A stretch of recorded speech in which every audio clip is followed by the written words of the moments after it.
Shadow of the void. Naira watched the stars through the viewport, her iridescent fingers pressed against the cold glass. Her skin, luminous silver with faint blue undertones, seemed ghostly in the dim light of the observation deck. Freedom felt like a dream that might dissolve if she closed her eyes. 3 days since Captain Elias Vega pulled her from the holding cells of Karsek Station. 3 days of silence and safety aboard his ship, the Penumbra. 3 days wondering when the price of her rescue would be named. The ship hummed beneath her bare feet, a gentle, steady pulse unlike the harsh industrial drone of syndicate vessels. The recycled air carried traces of machine oil and spice, but no blood. No fierce sweat. No chemicals to keep prisoners docile. You should be resting. Naira didn't flinch at Elias's voice. She'd sensed him before he spoke, a flickering warmth at the edge of her awareness like distant firelight. She turned slowly, her silver eyes meeting his. Elias Vega leaned against the doorframe, arms crossed over his chest. A tall human with weather-worn features and deep-set eyes the color of burnished copper. His dark hair, streaked with early gray, was tied back loosely, emphasizing the jagged scar that ran from just below his right eye to his jawline. "I've rested enough," she said, her voice soft but steady. She'd barely spoken since they left Karsek, unsure if her words were truly her own again. Elias stepped into the room, keeping a careful distance. "The neural suppressants they dosed you with will take time to metabolize fully. Your body needs recovery. My body has endured worse." She turned back to the viewport. Beyond the glass, the hyperlane stretched like a ribbon of distorted light. "Why did you take me?" The question had burned in her mind since he'd appeared in her cell, weapon drawn, face grim with purpose. The Baryon Syndicate didn't lose property without consequence. Yet this human had risked everything for a stranger. Because no one should be kept in a cage. His answer was simple, delivered without dramatic flair or expectation of gratitude. Many would disagree. Her fingers traced patterns on the glass, following star trails. The Syndicate paid well for Larisions. Our empathic abilities make us valuable tools. Elias's reflection in the glass shifted as he moved closer. "I've been disrupting their supply chains for 3 years. You're the 17th person I've extracted from their facilities." Naira looked at him over her shoulder. "And the others?" "Safe. Relocated to protected worlds or returned to their homes when possible." "And me? What's my fate, Captain?" "That's your choice to make, once you're well." He gestured to her fingers, where faint silver markings, still visible despite the Syndicate's efforts to remove them, formed intricate patterns across her knuckles. "Your Larisian nobility. Your family may still be searching for you." A cold weight settled in her chest. "My family is dead. The Syndicate made sure of it when they took me."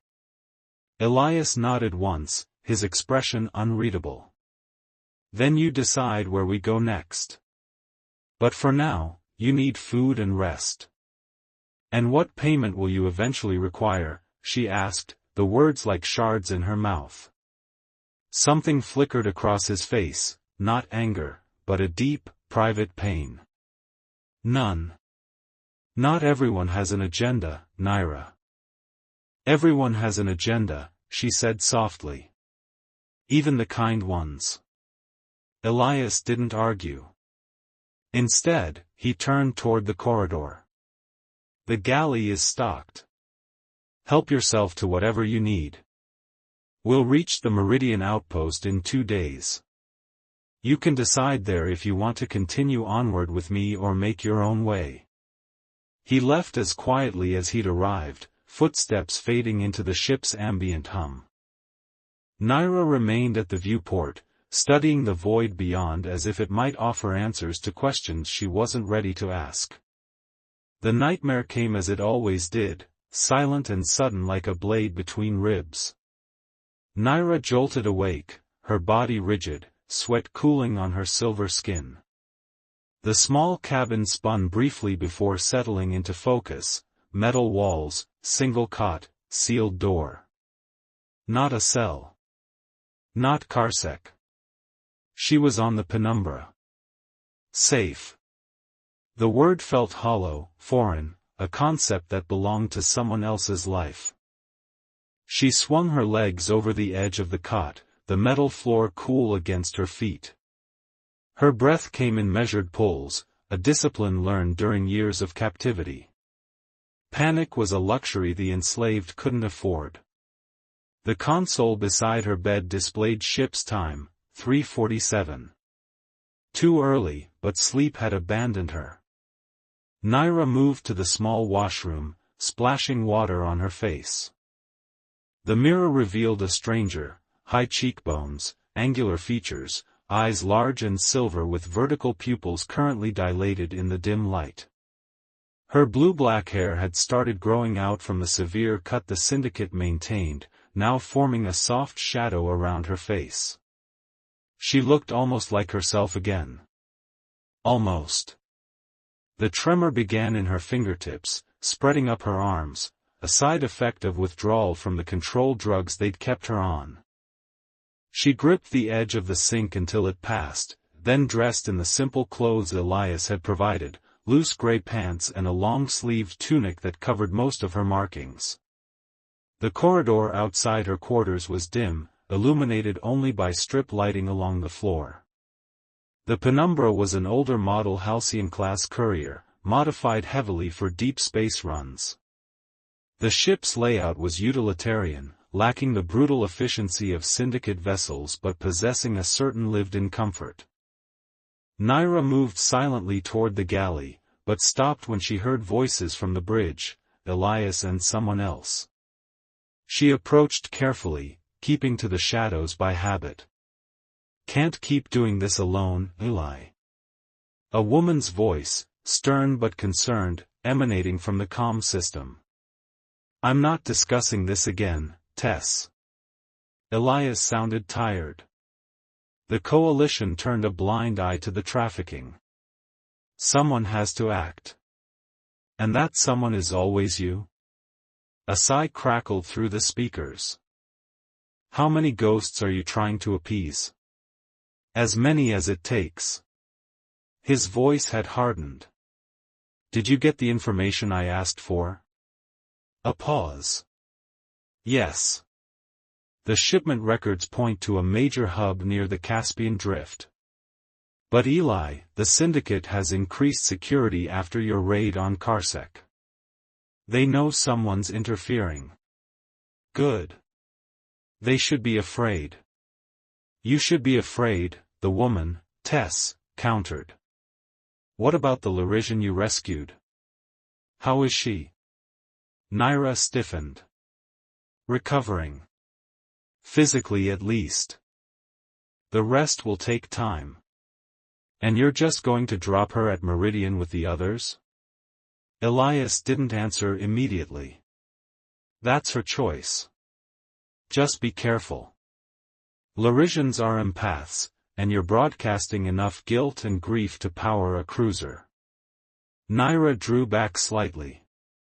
She hadn't probed Elias's emotions, her abilities were still rebuilding after years of suppression, but Tessa's words confirmed what she'd sensed, a man driven by something deeper than altruism. The conversation shifted to technical matters, and Naira continued to the galley. The small space was neat but showed signs of single occupancy, one mug beside the synthesizer, one chair pulled out from the table. She programmed a simple meal and sat in the shadows, thinking. By the time Elias entered 20 minutes later, she had reached a decision. You're up early, he noted, moving to the synthesizer without surprise at finding her there. I don't require much sleep. She watched him program a beverage, something strong and bitter-smelling. Your ship is carrying a power fluctuation in the starboard stabilizers. He turned, brow furrowed. How would you know that? I can feel it. The imbalance creates a subtle vibration through the deck plates. 2 millimeters off rhythm from the port side. His expression shifted from suspicion to interest. You know ships. The syndicate trained me to maintain navigation systems. Empaths can sense spatial distortions before instruments detect them. She sipped her own drink, a sweet herbal mixture. I could balance your stabilizers. Why? Payment. For rescue and passage. Elias shook his head. I told you, I don't want. I know what you said, she interrupted softly. But I need to give something. I need to be useful. The last word came out smaller than she intended. Understanding dawned in his eyes. After 7 years as property, the concept of freedom without obligation was as terrifying as captivity. She needed purpose, needed to establish value beyond what had been taken from her. All right, he said finally. I could use help with maintenance. But it's not payment, Naira. It's contribution. There's a difference. Before she could respond, the ship lurched violently, throwing them both against the bulkhead. Alarm klaxons blared as emergency lighting flooded the galley with crimson. Proximity alert, Elias said, already moving toward the bridge. We've got company. Naira followed without hesitation. The bridge console flashed warnings. A vessel had dropped out of hyperspace directly in their path, too close for comfort.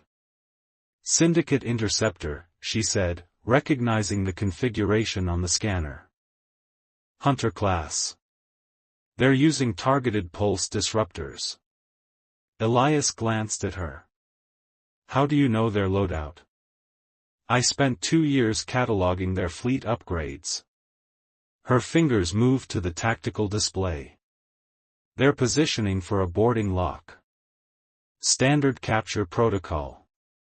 His face hardened as he took the pilot's seat. They're here for you. Yes. She didn't need to explain. Larisians were valuable commodities. The syndicate wouldn't easily abandon their investment. They're not getting you back.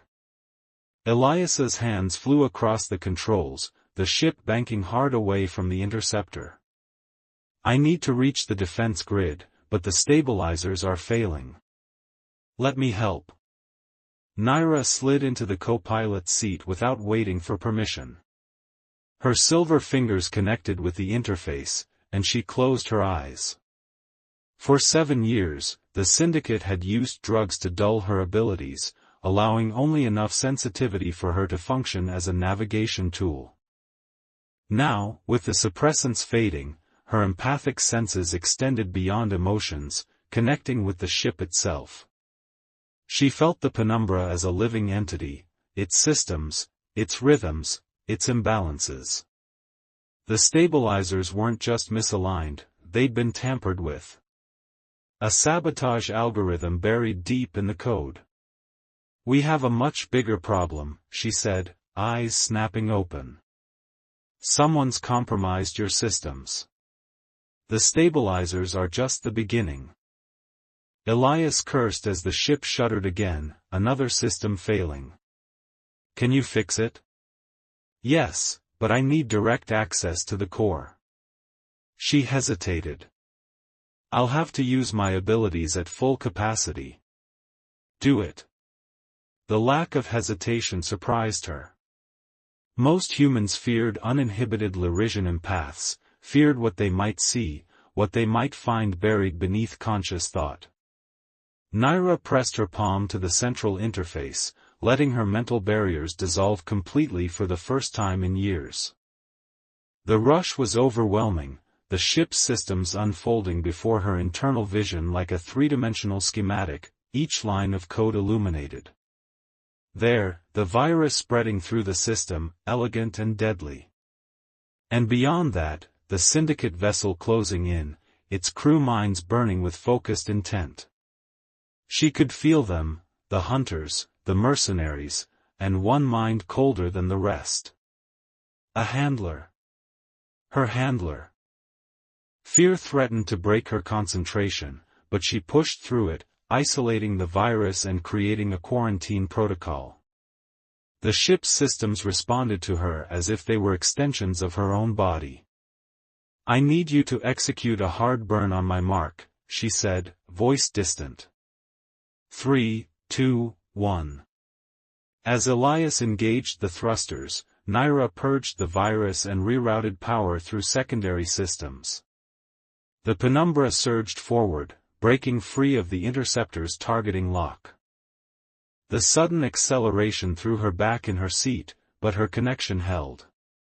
"They're pursuing," Elias warned, hands steady on the controls. "There's a nebula boundary 8 degrees off our starboard bow," she said, information flowing through her from the ship's sensors. "The ionic concentration will disrupt their tracking." He adjusted course without question, trusting her guidance. The nebula loomed ahead, a swirling mass of purple-gold gases and electromagnetic distortion. As they plunged into the clouded boundary, the syndicate vessel fell behind, unable to maintain pursuit through the interference.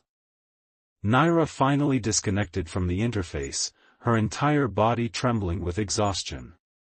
That was. Elias studied her with new eyes. Impressive. She looked away. "It's what I was designed for. Before I was taken." "Navigational empathy," he nodded. "But you did more than navigate.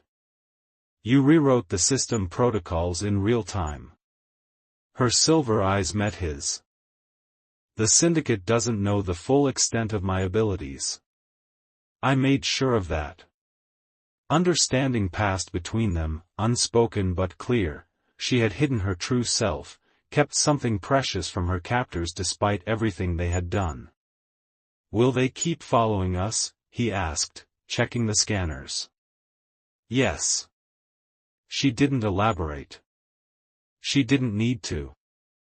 Elias was quiet for a long moment, plotting their course deeper into the nebula. "We can't make it to Meridian now. We'll need to find another port, somewhere off their tracking grid." "I know a place," Naira said slowly. "A listening post near the outer rim. The syndicate uses it to monitor coalition movements. It's small, automated mostly. Minimal crew. You want to go towards syndicate territory? They won't expect that." Her hands curled in her lap. "And there's information there, about others like me." Elias studied her, those copper eyes seeing too much. "This isn't just about escape anymore, is it?" "No," she admitted. "I can't just run to safety while others remain in chains." She paused, watching his reaction carefully. "You understand that better than most, I think." The tension in his shoulders confirmed her words. Whatever drove Elias Vega to rescue strangers from the syndicate wasn't simple heroism. It was something personal, something that ached like an old wound. "Show me the coordinates," he said finally. As she input the location into the NAV system, something shifted between them, a boundary dissolving, a trust forming. Not complete, not yet, but a beginning. Beyond the viewport, the nebula swirled in violent beauty, hiding them from their pursuers. Naira watched the cosmic dance, feeling something long dormant stirring within her chest. Not hope, not quite. But something close. Something worth following into the unknown. Resonant hearts. The penumbra drifted through the nebula's outer ring, engines cycling at minimal power to avoid detection. Through the viewport, sheets of cosmic dust rippled like phantom curtains, illuminated by distant stars. Naira stood on the bridge, her silver skin reflecting the nebula's violet hues as she tracked their position with preternatural awareness. "We're approaching the signal shadow," she announced, fingers gliding over the navigation console.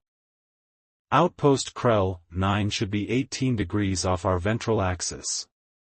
Elias nodded, studying the tactical display. For days had passed since their narrow escape from the Syndicate interceptor. For days of careful maneuvering through the nebula's electromagnetic storms. For days of growing trust, neither of them mentioning how the boundaries between rescuer and rescued had begun to blur. "Their security protocols?" he asked, voice steady despite the risk they were about to undertake. "Standard rotation. 3 levels of clearance nodes." Naira's eyes, silver with vertical pupils, flickered to him. "I can bypass the first 2 remotely, but the central core requires physical access." "And you're certain the station databases contain information on other captives?" She met his gaze without hesitation. "Krell 9 serves as a secondary archive for the Syndicate's acquisition logs. All their inventory passes through these records." Elias didn't flinch at the implication. After 3 years of disrupting the Syndicate's human trafficking operations, he developed a professional detachment that masked his rage. Yet something about the way Naira referred to herself as inventory, clinical, matter-of-fact, made his chest tighten. "We get in, extract the data, and get out," he said. "No unnecessary risks." A ghost of a smile touched Naira's lips. "Infiltrating a Syndicate outpost is already an unnecessary risk, Captain." "Elias," he corrected automatically. "If we're going to risk our lives together, we might as well use first names."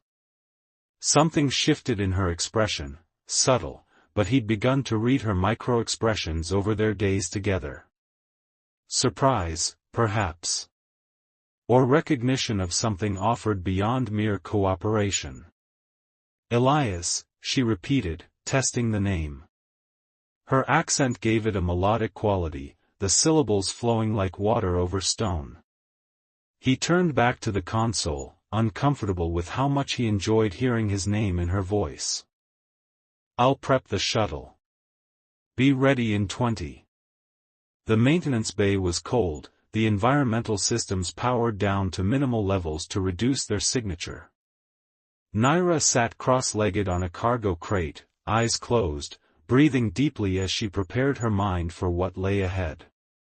7 years of captivity had taught her to bury her abilities deep, to hide her true self behind walls of mental discipline. Now she was deliberately dismantling those protections, allowing her empathic senses to expand fully for the first time since her capture.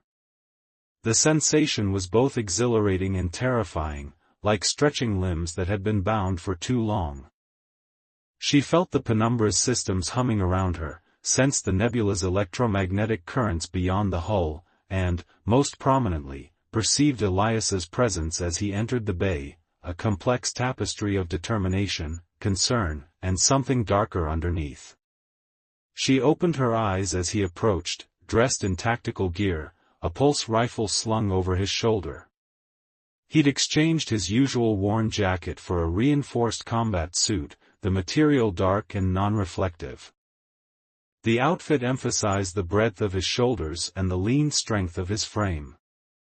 "You've done this before," she observed, noting the practiced way he checked his equipment. "Too many times." He handed her a smaller weapon and a communications device. Standard pulse pistol. Low profile enough to conceal, powerful enough to matter. Naira accepted the weapon, her fingers briefly brushing his. A spark of connection flared between them, not just physical contact, but a momentary bridge between minds. She sensed his apprehension, his resolve, and beneath that, a well of grief so deep it made her breath catch. She withdrew quickly, reinforcing her mental shields. I'm sorry, she said softly. I didn't mean to. It's fine. His expression closed slightly. Your abilities are returning stronger than before? The neural suppressants they used weren't designed for long-term effectiveness. They underestimated Lyrian physiology. She holstered the weapon. My people evolved to communicate through empathic resonance. It's difficult to control when I'm not actively suppressing it. Elias studied her for a long moment. Does it bother you? Feeling what others feel? The question surprised her. Most humans feared empathic abilities, worried about invasion of privacy or manipulation. Few considered the burden it placed on the empath. Sometimes, she admitted. Strong emotions can be overwhelming. Pain, fear, rage, they echo inside me like they're my own. That's why the syndicate found us valuable. We can't lie to each other, and it's difficult to lie to us. And yet you survived 7 years among people who trafficked in pain and fear. I learned to build walls. She stood, smoothing down the dark clothing he'd provided for the mission. But walls work both ways. They keep others out, but they also keep you in. Understanding flickered in his copper eyes. He recognized isolation, had lived in it himself. The shuttle bay doors slid open as they approached, revealing a small craft designed for stealth operations, matte black exterior, minimal profile, engines modified for silent running. Naira's technical knowledge identified several aftermarket upgrades that would never have passed Coalition inspection. Salvaged from a decommissioned Special Ops unit, Elias explained, noting her assessment. Tess helps me maintain it. Your contact from the transmission. Naira settled into the co-pilot's seat as they boarded.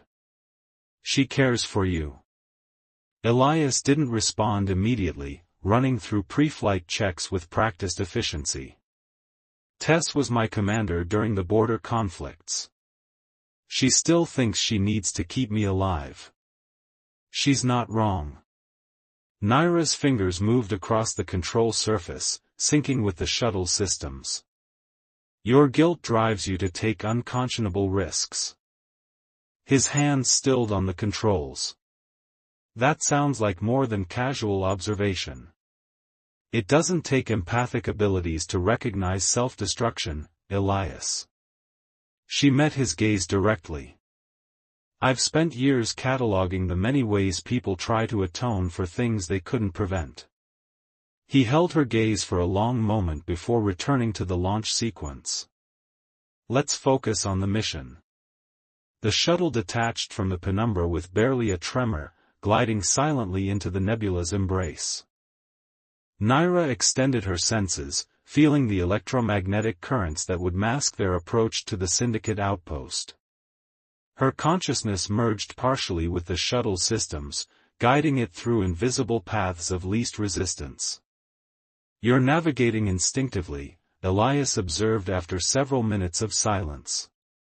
My people evolved on a world of shifting magnetic currents and tidal forces, she explained, eyes half closed in concentration. The nebula feels familiar. Is that why the Syndicate wanted Lyrians? For navigation? Partly. She adjusted their course slightly. But mostly they valued our ability to sense deception. In their world of shifting alliances and betrayals, an empath is better than any loyalty test. Elias processed this information, connecting it to his previous encounters with Syndicate operations. They use you during negotiations. And interrogations. Her voice remained steady, but he noticed the tension in her shoulders. I was assigned to Commander Drayson's unit. He specialized in information extraction. The implication hung between them, heavy and unspoken. Elias had seen enough Syndicate interrogation chambers to understand what that assignment would have entailed. Drayson, he repeated, committing the name to memory. Another debt to be settled. Don't, Naira said softly, reading his intention. Revenge is just another form of bondage. Before he could respond, the shuttle's sensors pinged softly. Ahead, partially concealed by a dense cloud of ionized dust, the outline of Outpost Krell 9 came into view, a compact installation built into a small asteroid, its profile deliberately minimized against detection. No active scan patterns, Naira reported, her voice shifting to professional detachment. Minimal life signs. Crew of 8, as expected. Approach vector. Maintenance dock on the far side. It's automated, minimally monitored. Her fingers danced across the controls, transmitting forged clearance codes. We have a 6-minute window before the next security sweep. The shuttle glided toward the station, silent as a shadow against the nebula's glow. As they neared the maintenance dock, Naira's expression tightened. Elias noticed immediately. What is it? Something's wrong. She frowned, extending her senses further. The emotional signature of the station, it's different from what I remember. More personnel than should be here. Could they know we're coming? No, but... Her eyes widened suddenly. Elias, there are captives on board. At least 12 distinct consciousnesses in containment cells. Elias's expression hardened. A transport stop. This isn't supposed to be a holding facility. Her voice trembled slightly. They must be using it as a temporary waypoint while routes are reconfigured after your raids. The mission parameters had just changed significantly. What had been a data extraction operation was now potentially a rescue mission, with far higher stakes and greater risk. Can you sense who's guarding them? Elias asked, already adjusting their approach. Naira closed her eyes, focusing her abilities. 2 guards in the detention area. 3 in operations. The others are scattered throughout the station. She paused, her breathing uneven. One of the minds, it's familiar. Cold. Calculated. Drayson? She nodded once, her face pale. He's here. Elias studied her, recognizing the fear she fought to control. We can abort. Find another way to get the information. No. Her determination solidified like crystal forming under pressure. Those people are suffering right now. I know exactly what they're experiencing. She met his gaze. Would you leave them? He already knew the answer. From the moment he'd learned of captives on board, their course was set. New plan. We extract the data and free the prisoners. And if we encounter Drayson? Something dangerous flickered in Elias's eyes. Then he answers for his crimes. The maintenance dock accepted their counterfeit credentials without alarm. As the airlock cycled, Naira focused on steadying her breathing, fighting the memories that threatened to overwhelm her. Being back on a syndicate facility, the familiar architecture, the sterile corridors, even the recycled air with its faint metallic tang, brought her captivity rushing back with visceral intensity. Elias noticed her distress. Without comment, he reached out, his hand resting briefly on her shoulder, a light touch, easily broken if unwelcome. The simple gesture anchored her, pulled her back to the present.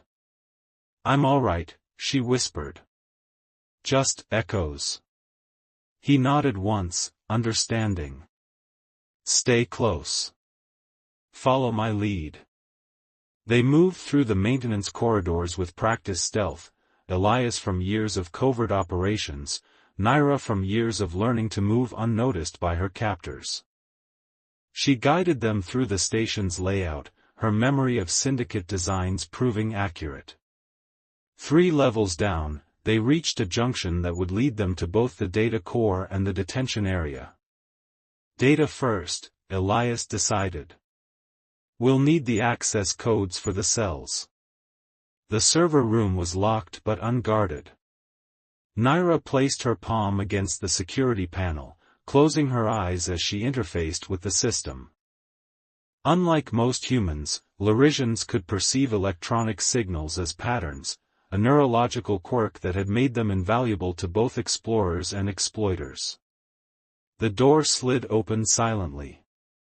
Inside, banks of servers hummed, storing the details of countless lives reduced to inventory. Naira moved to the main terminal, her fingers connecting with the interface as Elias stood guard. Information flowed through her, shipping manifests, acquisition records, buyer profiles. The clinical brutality of it all made her stomach churn. She focused, extracting the data they needed while simultaneously searching for prisoner records. Found them, she said after several tense minutes. 12 captives. Most recent acquisition 3 days ago. Her voice tightened. They're being prepped for neural conditioning. Elias's expression darkened. Timeline? Scheduled to begin in 6 hours. She disconnected from the terminal, the data securely copied to the device he'd provided. I have the cell access codes and station schematics. As they turned to leave, the server room door slid open. A syndicate security officer stood frozen in the doorway, surprise evident for only a second before he reached for his weapon. Elias moved faster. In one fluid motion, he closed the distance, his fist connecting with the guard's throat before the man could call for backup. The guard collapsed, gasping silently. Tie him up, Elias instructed, dragging the man further into the room. We need to move faster now. Someone will notice he's missing. Naira secured the guard with cable ties from their equipment. As her fingers brushed the man's wrist, a flicker of his consciousness transferred to her, fear, confusion, and recognition. He saw me, she said, pulling back sharply. He knows who I am. Property of Commander Drayson's unit. Elias's expression hardened. Then we have less time than I thought. Lead us to the detention area. They moved through the station with greater urgency, no longer able to afford the luxury of caution. 2 levels down, they encountered a patrol, 2 guards making standard rounds. Elias neutralized them with brutal efficiency, his movements precise and practiced. Naira watched with a mixture of awe and unease, recognizing in him a capacity for controlled violence that spoke of formal military training. The detention area was secured behind a reinforced bulkhead.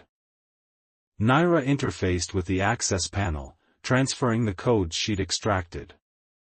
The door opened with a soft hiss, revealing a corridor lined with cell doors. 2 guards inside, she whispered, sensing their positions. One by the monitoring station, one making rounds. Elias nodded, pulling a small device from his pack, a neural disruptor, non-lethal but effective. He activated it as they entered, sending both guards collapsing to the floor before they could react. The cells were standard syndicate design, cramped, sterile, with transparent observation panels. Naira moved quickly to the control terminal, overriding the locks. One by one, the doors slid open. The captives emerged hesitantly, varied species, all bearing the haunted look Naira recognized from her own reflection. A young Terran woman with hollow eyes. A Vesperian male with damaged flight membranes. Several humans of various ethnicities. And 3 Lyrisians, their silver skin dulled from captivity. One of them, a male with faint markings similar to Naira's, stared at her in disbelief. Niralin? House Thelios? She froze, hearing her full name spoken for the first time in 7 years. Jorith? You survived? Barely. His eyes moved to Elias, then back to her. How did you? Later, she interrupted. We need to move. Everyone, follow us. Stay quiet. Elias was already checking the corridor. Shuttle can't hold this many. We need an alternate extraction. The station has 2 emergency evacuation vessels, Naira said. Deck 4, outer ring. Can you fly them? Yes. He nodded. Get them to the evac bay. I'll create a diversion in engineering. Splitting up is too dangerous. We don't have a choice. His eyes met hers, intense and determined. I'll meet you there. Before she could protest further, alarms blared throughout the station. A synthetic voice announced a security breach, initiating lockdown protocols. Elias cursed under his breath. They found the guards. Go, now. Naira hesitated for only a moment before leading the captives toward the emergency evacuation route. Her mind remained partially connected to Elias's, sensing his determination and something else, a grim resolve that felt too much like goodbye. The evacuation bay was chaos, emergency lights flashing, automated systems initiating launch sequences as the station's alarms continued their shrill warning. Naira guided the freed captives into the first evacuation vessel, instructing Jorith to begin pre-launch procedures. What about you? He asked, noting she hadn't boarded. I'm waiting for someone. Understanding flickered across his features. The human. He's important to you. She didn't answer directly. Get everyone ready. If we're not back in 10 minutes, launch without us. Jorith studied her for a moment, then nodded. May the tides guide you both. Naira turned back toward the corridor, extending her senses to locate Elias. The station had become a storm of conflicting emotions, fear, anger, determination, all crashing against her consciousness like waves. She pushed through it, focusing on the unique signature that had become familiar over the past week. There, 3 levels up, moving quickly. And behind him, another consciousness, cold and focused like the eye of a hurricane. Drayson. Naira moved without hesitation, navigating the station's corridors with unerring precision. Emergency bulkheads were beginning to close, the station sealing itself into compartments. She overrode them as she passed, using her connection to the systems to keep her path to Elias open. She found him in a maintenance junction, engaged in combat with 2 syndicate guards. His movements were fluid but slowing, blood darkened the sleeve of his tactical suit where a pulse blast had grazed him. As she watched, he dispatched the final guard with a brutal strike to the head. Elias. He turned, surprise and relief crossing his features. I told you to evacuate. And I decided not to listen. She moved to his side, examining his wound. The others are ready. We need to go. Not yet. His expression hardened. Drayson is on board. I have a lock on his location. This isn't about him. It's exactly about him. Elias's voice was steel. People like Drayson don't stop. They just find new victims. She caught his arm. And you think killing him will change that? The syndicate will just replace him. Maybe. But he won't hurt anyone else. Naira sensed the depth of his conviction, not just anger, but a bone-deep need to deliver justice. This wasn't about Drayson specifically, it was about all the times Elias had been unable to help, all the victims he hadn't saved. There's something you're not telling me, she said quietly. This isn't just about the trafficking. It's personal. For a moment, she thought he wouldn't answer. Then his shoulders sagged slightly, the weight of his secret suddenly visible. I'm not your property, she said, her voice steadier than she felt.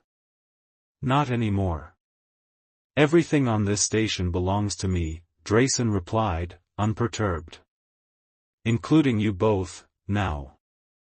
He gestured slightly, and armed guards appeared at both ends of the corridor. Though I admit, I'm curious how a disgraced special operations captain found my facility. Perhaps Unit 41 requires reconditioning. Elias shifted, positioning himself slightly in front of Naira. She has a name. She has a designation, Drayson corrected coldly. Like all inventory. Her name is Nerylin of House Thelios, Elias said, each word deliberate. And she's under my protection. Drayson's expression didn't change, but something dark flickered in his eyes. Protection? How quaint. Tell me, Captain, did you protect your sister this effectively as well? Naira felt Elias's shock like a physical blow. How do you? Marissa Vega. Acquired during the Proxima expansion. Exceptional cognitive abilities. Sold to the Vega Consortium for their predictive analytics division. Drayson's smile widened slightly. I oversee all premium acquisitions, Captain. Your sister was quite valuable. Elias lunged forward, only Naira's grip on his arm preventing him from attacking. Where is she? Dead, I'm afraid. She resisted reconditioning quite vigorously. Drayson sighed, as if discussing a minor inconvenience. Such a waste of potential. But perhaps you'll prove more adaptable. The guards moved closer, weapons raised. Naira's mind raced, calculating odds, searching for options. There were too many guards, too little cover. They needed a diversion. Then she felt it, a faint vibration through the deck plates. The evacuation vessel was preparing for emergency launch. Joreth was following her instructions. She closed her eyes, extending her consciousness not toward the guards or Drayson, but toward the station itself. The environmental systems, the power grid, the emergency protocols, all connected, all accessible to her enhanced abilities. You're wrong, she said to Drayson, opening her eyes. About Elias. About me. About everything. She didn't give him time to respond. With a mental command, she triggered the station's fire suppression system. Simultaneously, she overloaded the junction box beside them, sending a cascade of sparks and smoke through the corridor. Chaos erupted. Guards fired blindly into the smoke. Elias reacted instantly, pulling her down and returning fire with precision despite the confusion. Together they retreated toward the evacuation bay, using the smoke and sprinkler system as cover. The vessel won't wait much longer, she shouted over the alarms. They ran, Elias covering their retreat with calculated bursts from his weapon. Behind them, Drayson's voice cut through the chaos, ordering his men to pursue. The evacuation bay was just ahead, the vessel's engines humming with pre-launch sequence. As they reached the final corridor, a pulse blast caught Elias in the shoulder, spinning him against the wall. Naira turned back, helping him regain his balance. Leave me, he grunted. Get to the ship. Not without you. She supported his weight, determination lending her strength. Naira. I didn't survive 7 years of hell to start abandoning people now, she snapped, pulling him forward. They stumbled into the evacuation bay just as the final warning sounded. The first vessel had already launched, Joreth following her contingency plan. The second waited, its hatch open, pre-launch sequence initiated. They barely made it inside before the automatic system sealed the hatch behind them. Naira helped Elias to a seat before taking the controls, her fingers dancing across the interface with practiced confidence. The vessel detached from the station with a metallic groan, thrusters engaging as it pulled away from the outpost. Through the viewport, they watched as security vessels began pursuit. "They'll follow us," Elias said, pressing a hand to his wounded shoulder. "Not for long." Naira's expression was stone as she navigated toward the densest part of the nebula. "The electromagnetic fields will mask our signature." The evacuation vessel wasn't designed for complex maneuvers, but Naira guided it with the skill of someone born to navigate treacherous spaces. Within minutes, they had disappeared into the nebula's embrace, the pursuing ships falling behind in the turbulent currents. Only when they were safely hidden did she engage the autopilot and turn to Elias. His wound was bleeding heavily, his face pale with pain and blood loss. "You need medical attention," she said, retrieving the emergency kit from its wall mounting. "I've had worse." "That's not reassuring." She cut away the fabric around his wound, cleaning it with practiced efficiency. "Drayson was lying about your sister." Elias looked up sharply. "How do you know?" "I could feel it." His satisfaction at causing pain was genuine, but the information was fabricated. She applied a regenerative patch to the wound. "He wanted to break you with false hope, then false despair." "It's a common tactic," Elias admitted, wincing as the patch began its work. "But if she's not with the Vega Consortium?" "The data we extracted includes complete transfer records for the past decade." Naira met his gaze steadily. "If she's in their system, we'll find her." Something shifted in his expression, not quite hope, but the shadow of it. "Thank you." "Don't thank me yet." She secured the bandage and sat back. "We still need to rendezvous with the Penumbra and ensure the other vessel reached safety." "And then?" The question hung between them, weighted with possibilities neither had allowed themselves to consider until now. Naira thought of the freed captives, of Jorith and the other Larisians, of the data that might lead to more rescues, and to Marissa Vega. "Then we continue," she said simply. "Together." Elias studied her face, seeing not the broken captive he'd rescued from Karsek Station, but a partner, equal in strength, equally committed to the fight against the Syndicate. "Together," he agreed, his hand finding hers in the space between them.